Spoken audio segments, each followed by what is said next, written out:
The door that should never be opened. No one in the village talked about the house at the end of the road. It stood alone, just beyond the last flickering streetlight, where the asphalt cracked into dirt, and the wind seemed to whisper instead of blow. Children were warned never to go near it. Adults pretended it didn't exist. But Elias had always been curious.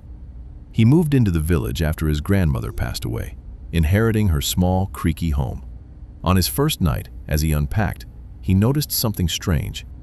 Every window in the house faced away from the road leading to that house, as if his grandmother had deliberately avoided looking at it. That night, he asked his neighbor, an old man named Farid, about it. Farid froze. Then he said quietly, "Some doors are not meant to be opened." That was all. The first night. Elias couldn't sleep. Around 2:17 a.m., he heard it. A faint creaking sound, not from inside his house, from outside. He walked to the only window that slightly angled toward the road. Through the gap in the curtain, he saw it. The door of the abandoned house, slowly opening. There was no wind, no one around, just the door, inch by inch, until it stopped, wide open. Elias felt a strange pull in his chest, like something was calling him. Before he realized what he was doing, he had already grabbed his jacket.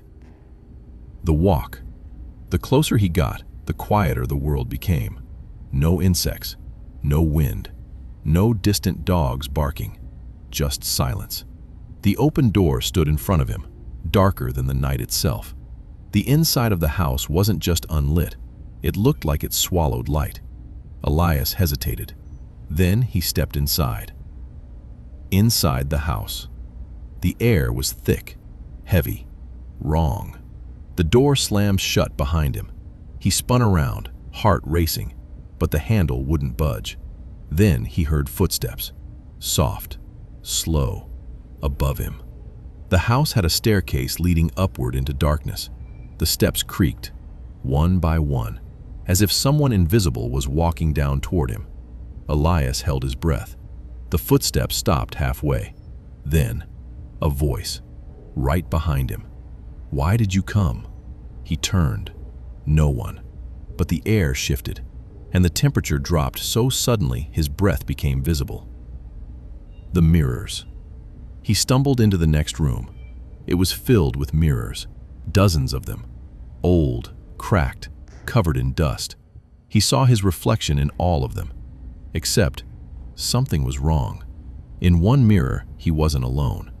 There was a figure standing behind him, tall, thin, its face stretched too wide, like a smile pulled beyond human limits.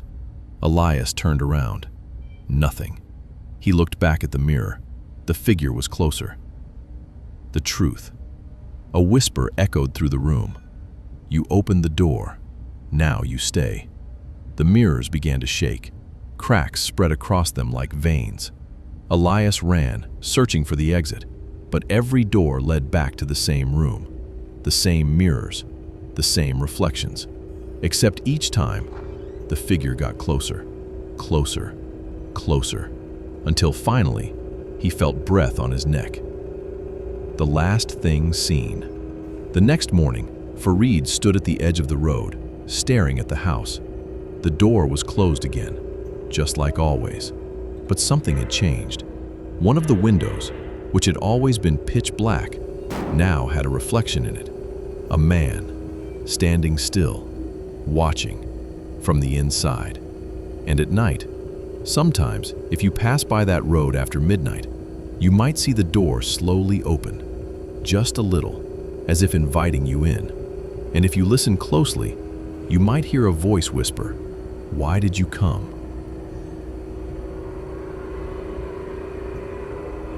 The ones who stay. Farid didn't sleep that night. He sat by his window, staring at the distant silhouette of the house, his hands trembling around a cup of cold tea. He had seen that reflection before, years ago, the last time someone disappeared. And now, it had happened again. The next evening, just before sunset, Farid forced himself to walk toward the house. Every step felt heavier than the last. The air grew colder, quieter. When he finally stood across from it, he saw the window clearly, and there he was, Elias, standing perfectly still behind the glass. His face was pale, too pale. His eyes were open, unblinking. Farid raised his hand slowly. Elias didn't move, didn't react. But then, the reflection smiled. Not Elias, something using his face. A wide, unnatural smile that stretched far beyond what a human face could hold. Farid stumbled back in horror. "Too late," he whispered. That night, Farid gathered the elders of the village. Reluctantly, they spoke of what they had buried for decades. The house had not always been there. It appeared, one night, without warning. No construction, no owners, just there. And with it, the door. Always closed during the day, sometimes open at night, always waiting. Anyone who entered was never seen again, but sometimes they were seen from inside. There was one rule, one of the elders said, his voice shaking. Never look back at the house after sunset. Farid froze. He had looked. He had stared. For hours. And now it sees you too. That same night, Farid heard something inside his home. A creak. Slow. Deliberate. From the hallway. He grabbed a lantern and stepped out of his room. The hallway was empty. But at the far end, there was a door that had never been there before. Old, wooden, slightly open, and from the darkness inside, he heard breathing. Elias learns the truth. Inside the house, Elias was no longer running, because there was nowhere left to run. The mirrors were gone. The rooms were gone. Now there was only a long corridor, filled with doors on both sides, and whispers.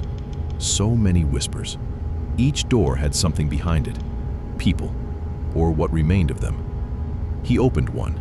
Inside was a woman, frozen mid-scream, her face twisted in terror. Her eyes moved. She was alive, trapped. "I opened it," she whispered. "Don't let it take your face." Elias slammed the door shut, but he could feel it now, something pulling at his skin, stretching it, like it was trying to wear him. The thing in the house.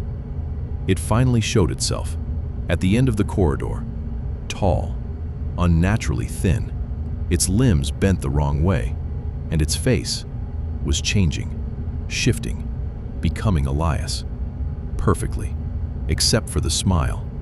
Always that horrible, wide smile. "You walked in," it said, its voice echoing from every direction. "So now, I walk out." Back in the village, Farid stood frozen in front of the new door inside his house. It creaked open wider, and he saw it. The same corridor, the same doors, the same darkness, and at the far end, Elias, or something that looked exactly like him, smiling. "Help me," it said. But Farid remembered the rule, the stories, the faces in the window. He stepped back, shaking. "This is not you." The smile widened. "Then I'll find someone else." The next morning, another villager was missing, then another, and another. Soon, it wasn't just one house.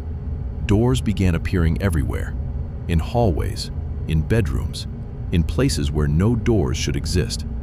Always slightly open, always waiting. The final realization. Farid returned to the edge of the road one last time. The house was no longer alone. Behind its windows, there were many faces now, watching, smiling, waiting. And among them, he saw himself, standing inside. And now, if you ever find a door in your home that you don't remember being there, don't open it. If you hear breathing behind it, don't listen. And if you ever see yourself standing on the other side, smiling back at you, run. Because the moment you hesitate, it won't be your house anymore.